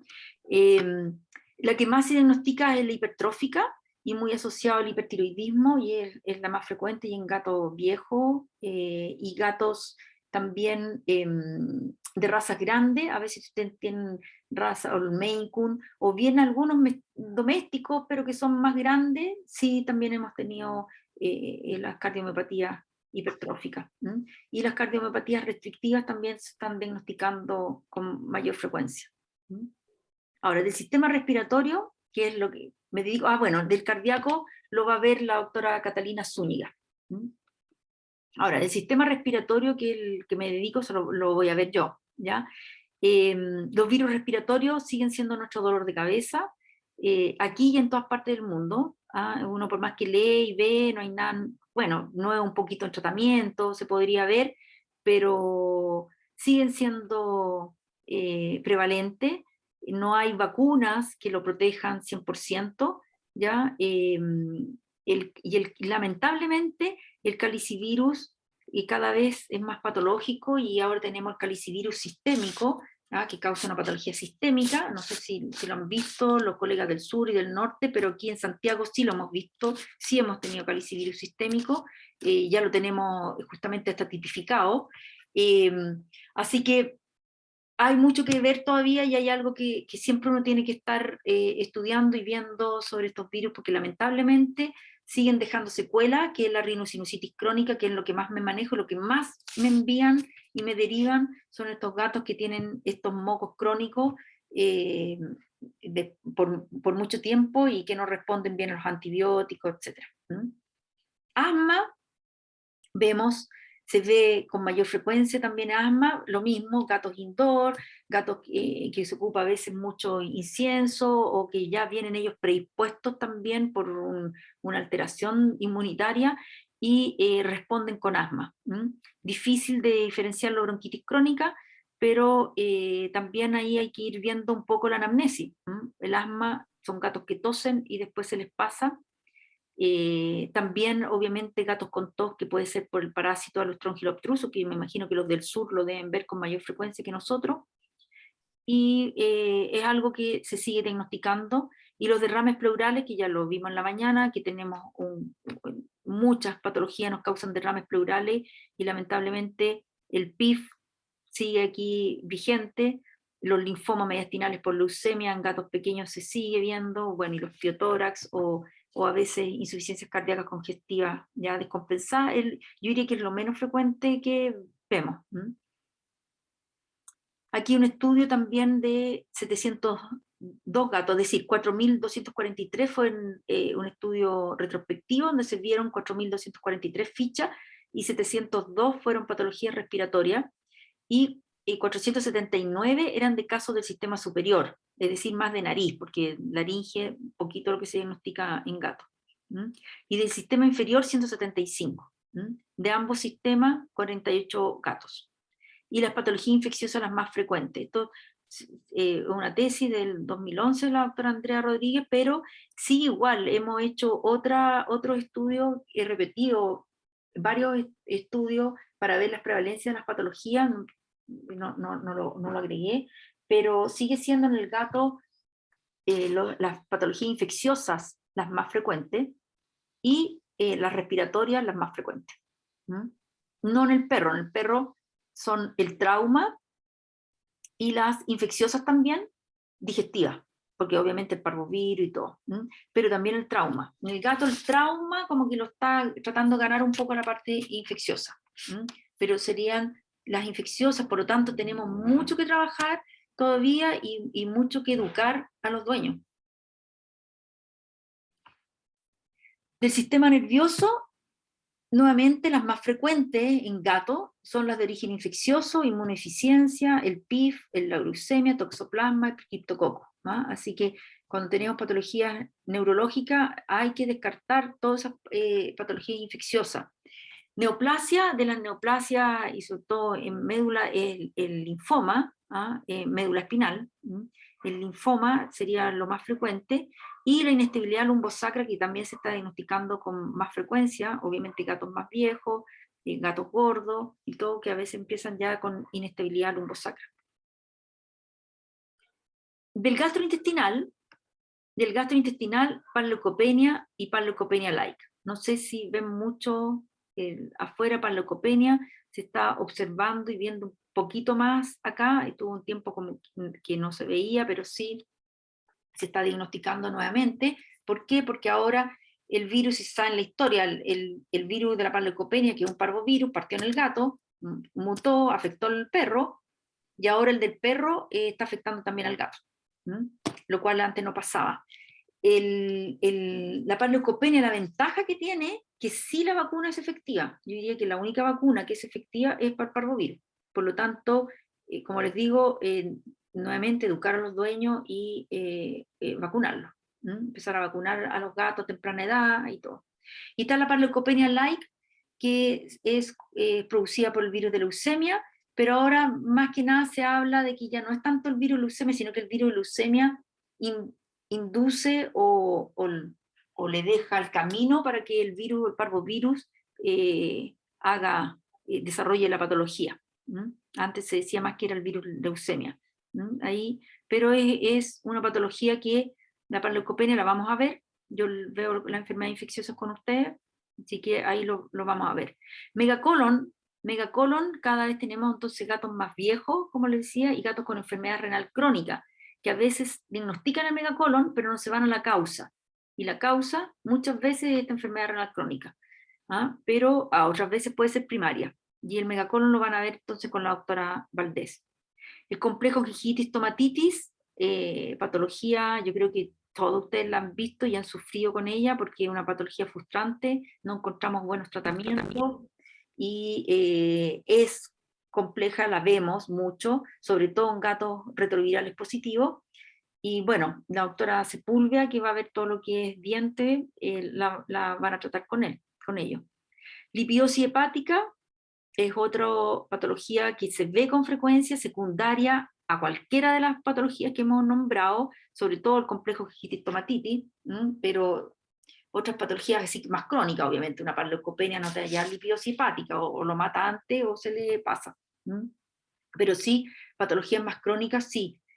Y hay cosas nuevas, lipidosis, como el tratamiento, nuevamente es el diagnóstico. Diagnosticarla rápida, ustedes pueden salvar al gato. Si la diagnostican lento o hacen un tratamiento lento, se les va a morir el gato. Y la lipidosis la vemos nosotros, la veo yo en gato adulto, parece. Y la famosa triaditis, que es la enfermedad inflamatoria intestinal, con la colangitis y pancreatitis, que todos se lo ven con la doctora Alicia Valdés, que es nuestra gastroenteróloga. Y sigue, obviamente, el IBD y las colangitis con cierta frecuencia se siguen diagnosticando. Es una patología, yo diría que bastante frecuente. Bueno, de la gingivitis, como les decía, hay varias cosas: la inflamación de las encías, obviamente gingivitis; periodontitis, es una inflamación del ligamento periodontal y del hueso alveolar; y estomatitis, una inflamación oral difusa. Entonces, ahí cuando hablemos, para que los términos los vayamos manejando, y ustedes, cuando yo diga gingivitis, ya sepan a qué me estoy refiriendo, y estomatitis, a qué me estoy refiriendo. Aquí también hay un update de la gingivitis crónica que se publicó hace poco. Lo que más uno habla de la gingivitis, la mucositis alveolar, cuando la gengiva está inflamada alrededor de todo el diente o la muela. Y ahí hablamos de una mucositis alveolar. Si está inflamada aquí la pared de la mejilla, en el fondo, es una mucositis bucal. Pero la que más vemos es la mucositis alveolar. Y la estomatitis caudal, aquí cuando está entonces inflamado todo lo que es la fauce en el fondo. ¿Ya? Aquí pueden ver que signo clínico aquí es bastante proliferativo. Una estomatitis caudal, pero proliferativa. Entonces, eso también, obviamente esto le causa mucho dolor al gato. Son gatos a veces que salivan bastante y todo, con halitosis, y con bastante dolor, y a veces dejan de comer por ello. Y ahí, entonces, hay sarro obviamente, pero hay una mucositis alveolar, si viéramos, está todo inflamado. Y ahí, ¿qué Miriam?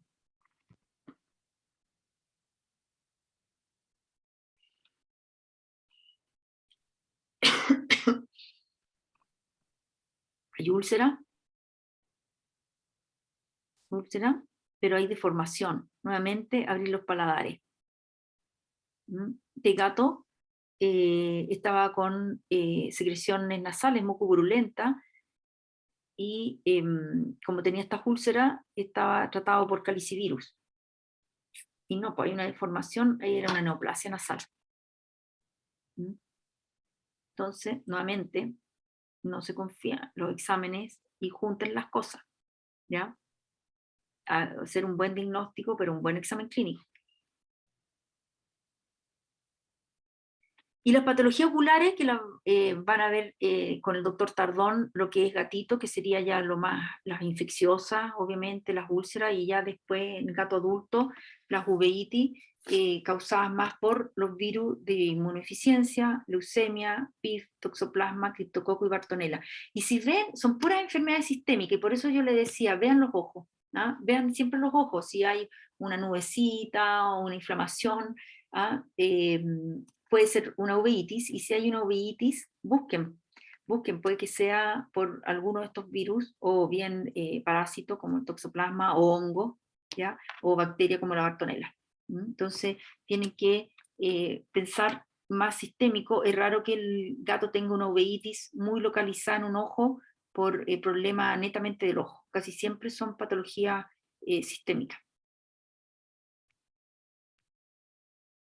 ¿Y por qué son diferentes? De aquí paramos para hacer un recreo. y los dejo pensar porque son diferentes. No sé si hay preguntas antes de salir al recreo.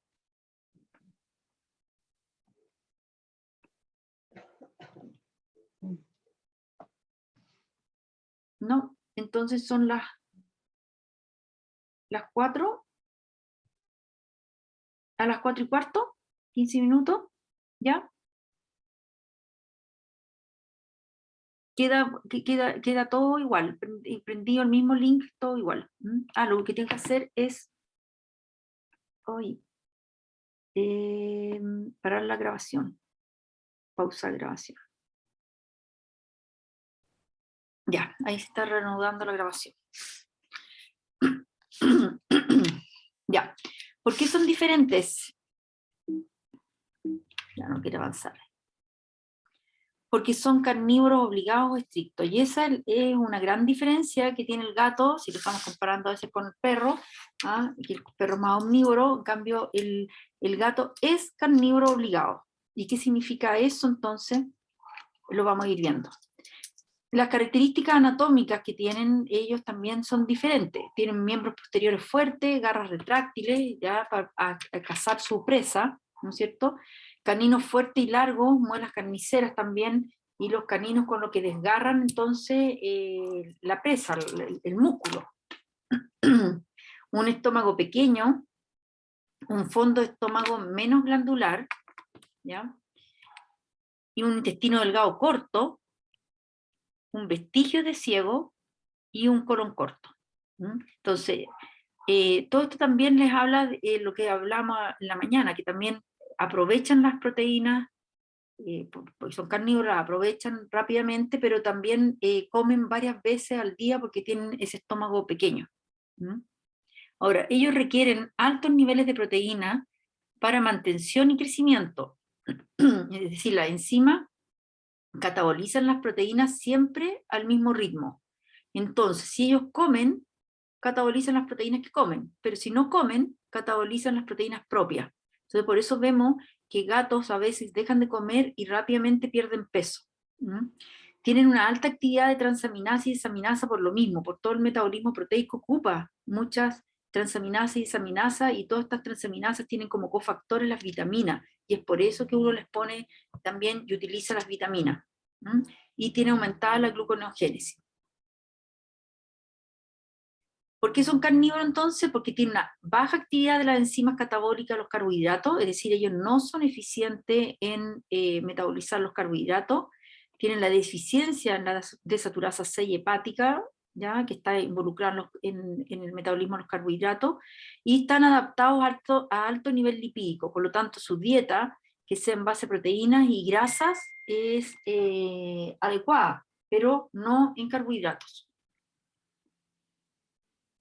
Entonces requieren en su dieta arginina, que es indispensable para el ciclo de la urea, y eso lo obtienen de los alimentos cárneos.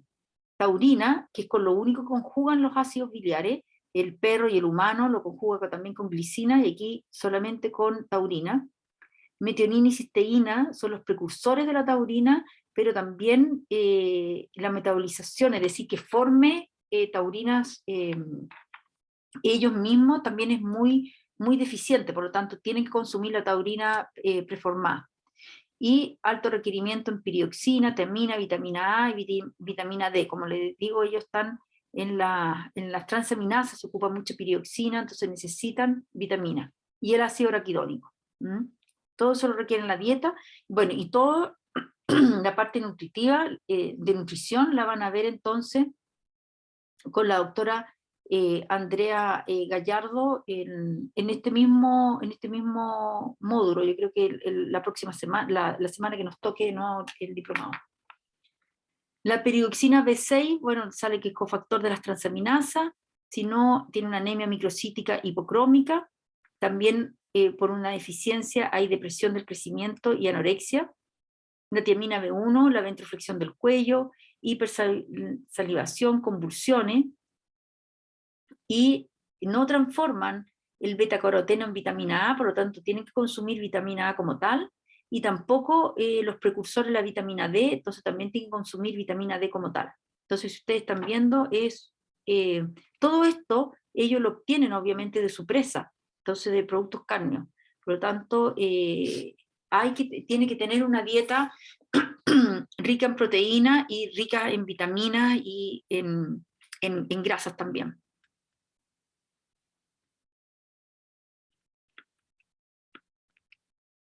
¿Cómo responden a ciertas drogas? Es la otra característica de los gatos.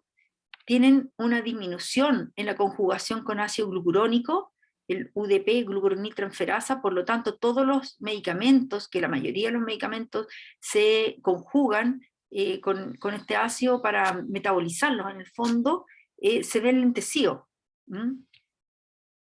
Y ahí tenemos la morfina, ácido salicílico y fenoles, y son varios. ¿Ya? Por eso entonces hay que hacer a veces ajustes con sus dosis o usar dosis más bajas. La oxidación de la hemoglobina que dijimos es una hemoglobina que tiene más grupos sulfidrilos, por lo tanto está más expuesta a que se oxide y produce entonces metahemoglobina y cuerpos de Heinz, y ahí tenemos el acetaminofeno, los paracetamoles, y la lidocaína, que también se ha visto y se describe, pero realmente las dosis bajas que se ocupan a veces como analgésico y se está ocupando, no se ha visto que tenga problemas. Pero aquí también tenemos el propofol, también produce cuerpos de Heinz, por lo tanto igual no se debe, usando a una dosis adecuada por una vez no habría problema, pero si ustedes abusan del propofol usándolo muy seguido en un paciente, obviamente podría aumentar sus cuerpos de Heinz. Y también hay mayor sensibilidad de receptores a ciertas drogas, y por eso ellos, sobre todo la morfina y sus derivados, a veces son mucho más sensibles o responden con esas reacciones paradójicas cuando uno les coloca a veces algún derivado de morfina, a veces con tramadol, no sé si les ha pasado, que responden distinto, es porque justamente tienen una mayor sensibilidad con algunos receptores. Las drogas no recomendadas es el paracetamol, y a eso yo creo que también lo tienen que haber visto ustedes, y ya nosotros lo sabemos de siempre que no deberíamos darle paracetamol, pero los dueños no, y a veces mueren los pacientes porque el dueño le dio un paracetamol de niño, porque lo encontraba que pensaba que estaba con fiebre, más que por la patología que tenía. Y les llega entonces a veces con necrosis hepática, metamoglobinemia, etc. El cisplatino, bueno, un quimioterápico que tampoco se utiliza en el gato porque puede producir entonces edema pulmonar agudo.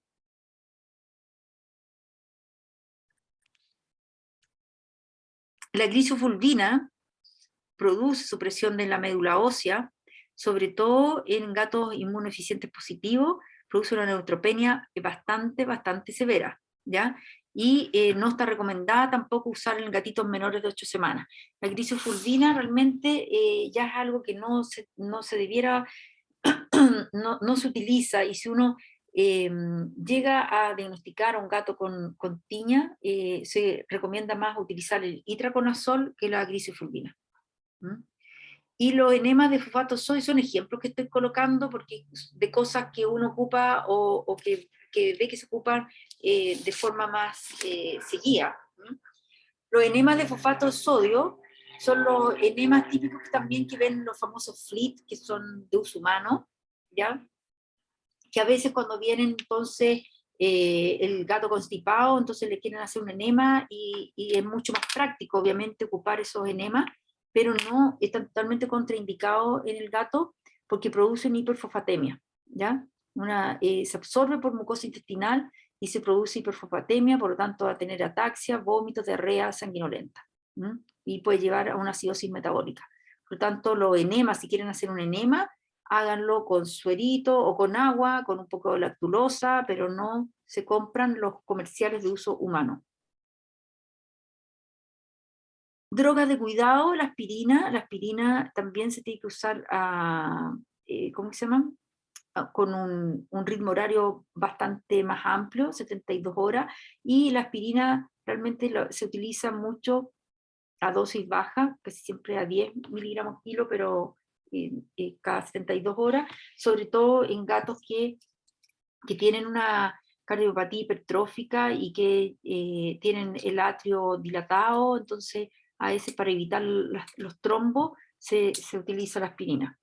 Y el enrofloxacino, por la quinolona, el enrofloxacino produce ceguera, una atrofia de la retina, pero el enrofloxacino, van a escuchar mucho de todos nosotros, solamente el enrofloxacino nosotros lo utilizamos siempre y cuando un cultivo y antibiograma nos diga que el único antimicrobiano que hay que ocupar es el enro. Nosotros no utilizamos el enrofloxacino en forma empírica, por varias razones. Una, porque el amplio margen de seguridad, el amplio margen que sirve para tantas bacterias no es cierto, no sirve para anaerobias, sirve para algunos gram positivos y para gram negativos sí.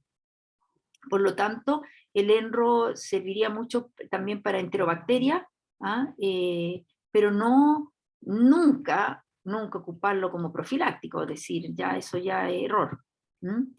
Por lo tanto, el enro es una droga que ha causado mucha resistencia y que cada vez nos tenemos menos medicamentos para utilizar y menos antimicrobianos para utilizar. Entonces, obviamente, todo lo que se está hablando de una salud, esto se lleva, toda la resistencia antimicrobiana que estamos provocando nosotros en pequeños animales, se traspasan esos genes a nuestras bacterias igual, por lo tanto la resistencia la vamos a tener después nosotros. Entonces, es algo que hay que tener cuidado con el uso de los antimicrobianos, y el enro, como les digo, solamente nosotros lo utilizamos si bajo cultivo y antibiograma nos sale que es sensible. Ahora, ¿que produce ceguera en el gato? Sí, está descrito que produce ceguera en el gato, y lo que más se ha visto es cuando se ocupa a dosis mayor a 5 miligramos kilo, y cuando también no es la droga original. Por la droga original podría quizás evitarse un poquito el problema. Ahora, el enro, ¿cómo lo utilizamos en el gato?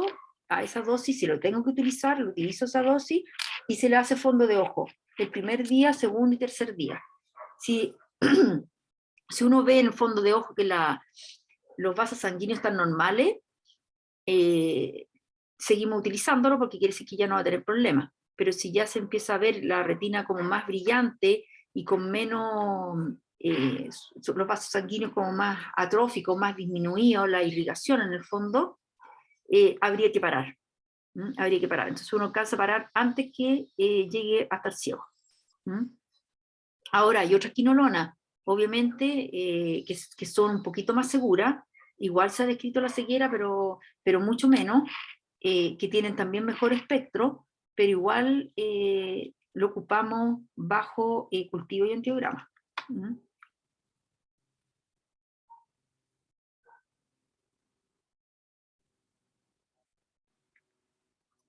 ¿Y cómo responde a ciertas situaciones?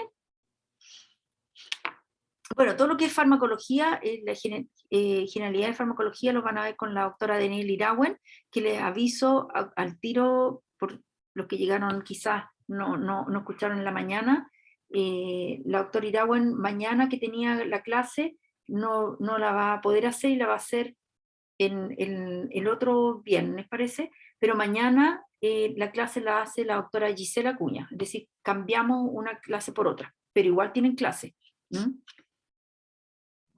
¿Ya cómo responde a ciertas situaciones? Aquí la triada de la muerte, da hipotensión, bradicardia, hipotermia. Todo gato realmente casi siempre les llega hipotérmico, y eso desencadena una bradicardia y se hipotensan. Por lo tanto,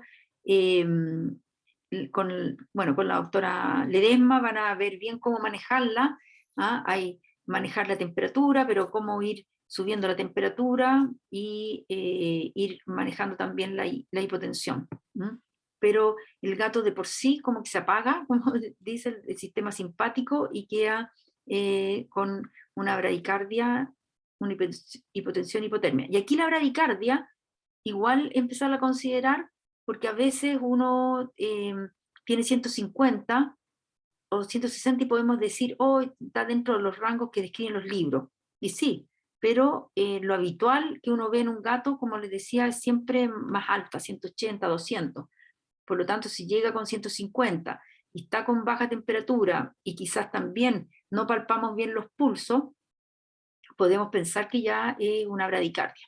Entonces, todo interpretarlo nuevamente en un conjunto con más signos y con el paciente.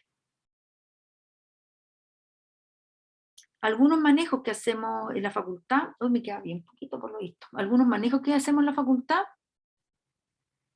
son, bueno, en la hospitalización se estresan fácilmente, por lo tanto hacemos un manipuleo bastante restringido y adecuado, la sala solo para gatos, y lo que vemos, más que nada ese manipuleo, siempre colocamos nosotros, lo que más utilizamos son las vías endovenosas, por lo tanto siempre tiene su vía, el gato no usamos la vía intramuscular, yo diría que contadas ocasiones o cuando el medicamento tiene que ser intramuscular, obviamente, pero generalmente se ocupa la vía endovenosa, ¿ya? Y se ponen también extensores en la bránula, cosa que él pueda moverse dentro de la jaula, no esté tan restringido, y se trata de que el gato no solamente ingresar a su jaula porque le van a tomar la temperatura, porque le van a tomar las constantes, sino que también hacer un poco de cariñoterapia, ¿no? De cariñoterapia. Y eso también es estímulo para que coman. El gato, si ustedes llegan y le ponen la comida, lo más probable es que no va a comer. Pero si ustedes empiezan a hacerle cariño y le empiezan a tocar con la naricita su comida y todo, lo empiezan a estimular. Requiere tiempo y paciencia. Y yo digo, de la cabeza a la cola, cariño, de la cabeza a la cola, las mejillas, y hacer bastante cariño hasta que ellos van cediendo y empiezan a comer con uno. Pero no es como el perro que uno le pone y ellos van a comer. Por lo tanto, requieren tiempo. Siempre tener presente la hipotermia, por lo tanto en el hospital, debe tener un hospital temperado. Yo encuentro que es lo peor tener un hospital donde haga frío. El gato tiene que estar en un ambiente temperado, y si están con una patología, sobre todo viral, por ejemplo el herpes y todo, se multiplica a temperaturas bajas, por lo tanto tengan un ambiente más temperado. Y tenerlo con frazadas, cosa que él se puede esconder, se puede tapar y todo. Las camas, alimento lejos de la cajita para ese. Entonces eso también tiene que considerarlo. Ustedes tienen un gato que está estresado porque está enfermo, está estresado porque está en el hospital, y lo ponen en una jaula donde le ponen que él tiene que dormir, comer y orinar y defecar ahí mismo, porque le ponen la caja ahí. Eso es lo peor que pueden hacer con su gato. Entonces, las cajas de arena nosotros las tenemos afuera, y cada ciertas horas, 2 horas, lo bajan o le colocan la cajita y ven que el defeque, pero la caja se saca. No se deja ahí, siempre se saca.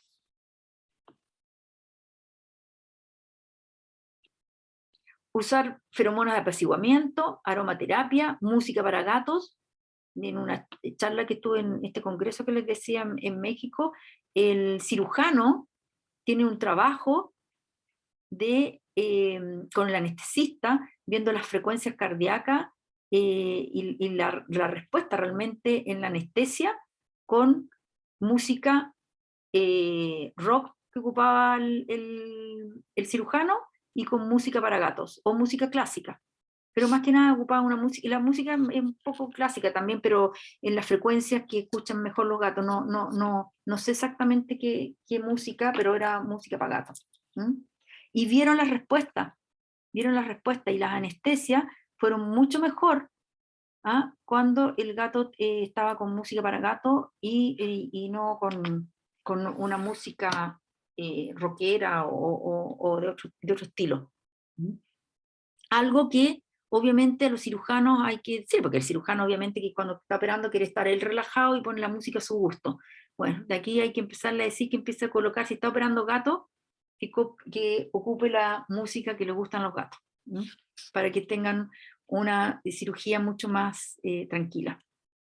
Y la aromaterapia, que hay mucha realmente aromaterapia también que uno puede colocar en los hospitales, y ellos están más tranquilos, pueden colocarlo también ustedes en la sala de espera o bien en la misma consulta. ayuda y ayuda al dueño, ¿ah? Porque hay muchos dueños que también se tranquilizan a veces cuando uno pone los calm y toda esta aromaterapia. Y uno también. Bueno, aquí tenemos, yo les había mostrado la foto de los gatos. Aquí ven que en general les gusta estar arriba, ¿ah? Más que nada, o tapaditos que se esconden y todo, pero aquí ustedes ven que la arena está acá. Por lo tanto, nosotros las marcamos, no le ponemos las mismas arenas al mismo gato. Cada gato tiene su caja. Lo otro que uno también se recomienda pedir si el gato no tiene, por ejemplo, una patología digestiva y todo, pedir que el dueño también traiga su alimento, que para que coma el mismo alimento y no producirle cambio de alimento, y que traiga sus frazadas, pero a veces, claro, se van perdiendo porque uno las va cambiando, pero todo usarlo con pañales también, para ir cambiando. Ahora, ¿cómo sacarle sangre? Este es del journal, que obviamente sin estrés, sin amarrarlo tanto y sin sujetarlo tanto, le ponen aquí como una toalla, y apretan aquí la manito y le pueden sacar sangre, o bien que, bueno, hacer los rollitos que ahora ya dicen que ya no se debe hacer, pero bueno, hay gatos que si uno los tapa, se quedan bastante tranquilos, y uno puede sacar una patita y tomar muestras de sangre, o bien ahora afirmándolos así tranquilamente, sin apretarlos, y poder sacar sangre. Bueno, las vías, siempre ocupamos las vías endovenosas, como le digo, pero en gatitos muy pequeños ocupamos la vía intraósea, se coloca en el canal del fémur, ¿ya? Lo ocupamos con bureta, pero también ahora tenemos hoy las máquinas para infundir los sueros y todo, que realmente el goteo es bastante mejor, mucho más directo, porque uno lo calcula y la máquina entonces lo pasa, se me olvidó el nombre. La toracocentesis, otro manejo que se hace en forma habitual, tanto con guía ecográfica como si no, pero en la clínica generalmente las tratamos de hacer sin guía ecográfica. Aquí también se está entregando oxígeno, pero está en una cunita, y a veces parece que no, está en una jaula de oxígeno. Entonces, no, perdón, no, está en una cunita, está en una cunita, y es lo que más utiliza entonces estas cunas en la UCI, y con oxígeno se le va aplicando. La quimioterapia, ojalá, aquí ven, el gato está totalmente relajado. Él llegaba a la quimio y comía, la dueña le traía la comida, y mediante que se le hacía la quimio, y comía, y le hacíamos la quimioterapia, también endovenosa. Siempre también colocamos un poco de suero, lo hidratamos y después colocamos la quimioterapia. Las sondas de alimentación es algo también que la doctora les va a mostrar, y más ahora que llegaron unos alimentos nuevos de Royal también, que se pueden colocar con sondas de alimentación nasoesofágica, porque aquí teníamos con los otros alimentos, se colocaban más que nada en sondas esofágicas. La nasoesofágica es muy pequeño el diámetro de la sonda, por lo tanto no pasa un alimento muy, muy calórico realmente. Así que ahora hay alimentos nuevos que se pueden colocar. La sonda esofágica no requiere anestesia, solamente ni sedación, puede ser un anestésico local. Nosotros a todo paciente se le coloca la sonda nasoesofágica, es decir, que viene con anorexia, que vemos que está sin comer varios días, que viene bajo de peso, que está deshidratado, aparte de todo su manejo, y vemos que la enfermedad, mientras la estamos diagnosticando, colocamos la sonda nasoesofágica, ¿ya? La sonda esofágica la dejamos estrictamente cuando ya comprobamos que el paciente está con lipidosis, y ahí obviamente que necesita otro tipo de alimentación y la necesita por más tiempo. Pero ahí está la sonda nasoesofágica, o nasogástrica, que ahora le recomiendan más colocarla como nasogástrica, y se le puede colocar también, dar algunos medicamentos por ahí, o a veces suero tibio, también mejora las temperaturas con esa sonda. Y la esofágica, como les digo, la esofágica la colocamos más que nada para pacientes ya que tiene comprobado de todas maneras lipidosis, y que requiere entonces alimentación por más tiempo, ¿ya? Y con mayor cantidad de proteína y kilocalorías.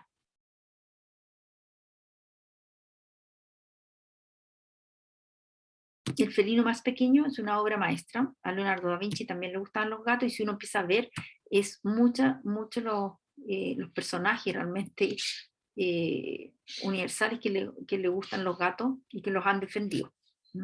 Así que nosotros tenemos una gran misión realmente de ir educando entonces a los dueños y ir mejorando la salud de los gatos y el bienestar de ellos, porque ellos realmente lo pasan durante la historia, lo han pasado un poquito mal, por no decir bastante mal. No sé si quedan alguna duda. Fue poquito lo que me quedaba, perdón, no calculé bien. Si tienen preguntas.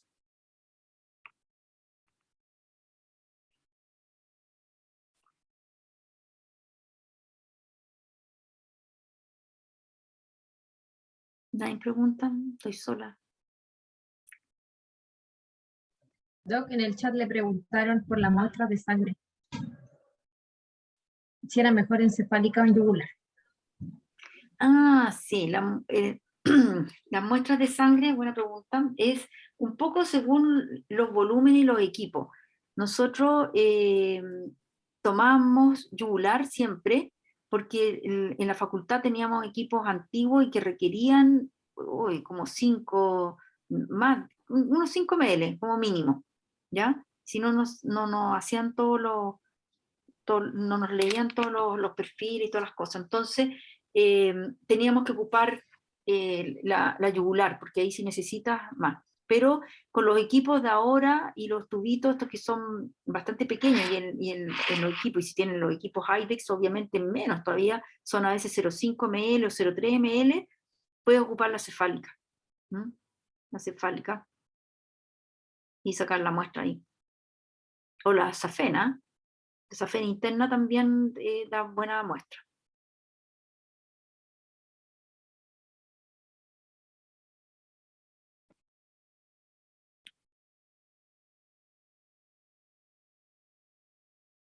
No sé si hay más preguntas.